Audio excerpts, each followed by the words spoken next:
This is a mini project where I recap underappreciated episodes of Mormon Stories podcast and give my perspective.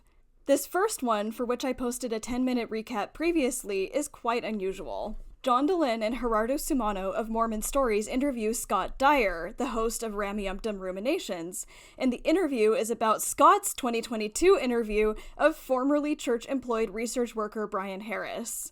Harris describes working in the Correlation Research Division, a team of church employees who handle virtually all of the church's internal research needs, meaning research on its own members and activities. And we handled everything from membership trends and just keeping track of membership data and what are the trends in like birth rates or how many people are getting ordained to the priesthood at the appropriate age, as well as looking into current issues and helping to develop and iterate on different kind of products that were being produced, everything from website to apps and in-person programs like the new youth stuff that came out in the last couple of years.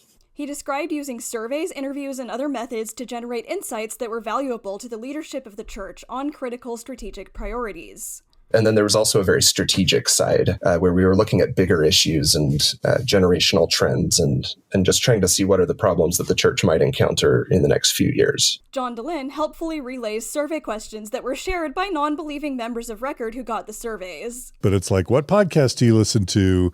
You know, how strong's your testimony? How often do you read the Book of Mormon? How fondly do you think of gay people? Are you a feminist? You know, it's asking all these questions to kind of take the pulse of the membership. The results of their research impacted decisions in various departments across the whole church. So we were kind of black sheep, but we were also a necessary part of every process. Nobody could get a product approved without getting our stamp of approval. So they generated studies and results to advise top church leaders regarding their specific issues. So we were working really with the top leadership of each department or above that level. So a lot of times the general auxiliary presidencies, a lot of times with members of the Quorum of the 12 that were serving on a particular committee or council. So we had a lot of interface and FaceTime with some of the leadership. But if there was ever a pressing concern that a member of the 70 from some particular committee came to us and said, I really need to know this so that I can give direction to the entire department, then that's the kind of stuff where we would dive in and say, okay, who are the right people to give us perspective? You know, maybe we need to interview mission presidents and we can do that. Or as a post-Mormon, I feel retrospectively validated by the information in this interview. We were led to believe that every little decision made by every church leader came from God whispering in their ears, but they're running a large organization and this methodology is more realistic, if less glorious.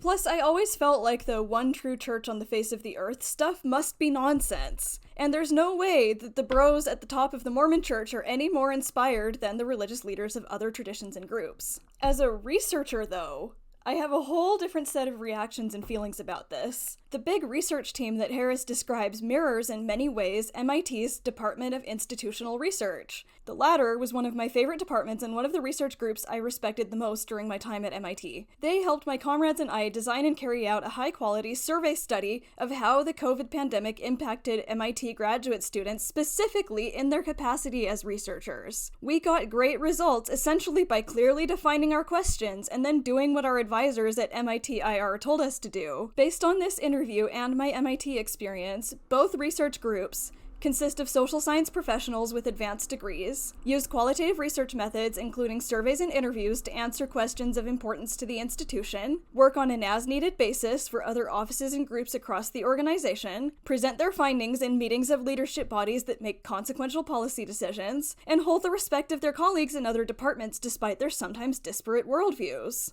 The big difference? The MIT administration is very open about hinging some of their consequential decisions on survey results. The church's Correlation Research Division has been functionally secret, invisible in plain sight. Those leaders don't want their constituents to know how strongly the results of institutional studies influence key decisions. Many fascinating conclusions and insights from the MIT Institutional Research Department's work can be found online. Seriously, the graduate education statistics page is pure gold.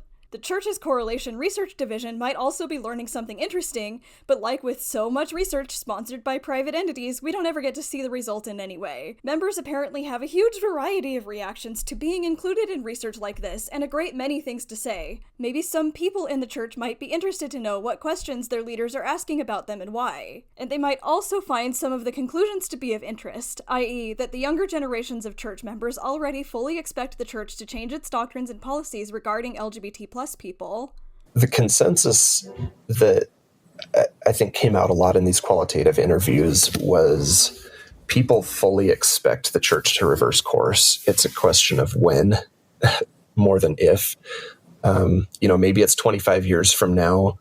People who are wrestling with this issue don't ever think, well, maybe someday I will be convinced to go along with the church's policy on this. This is interesting, to say the least. It underscores the broad utility of social science research, and I think it's a sign of the times that this interview happened.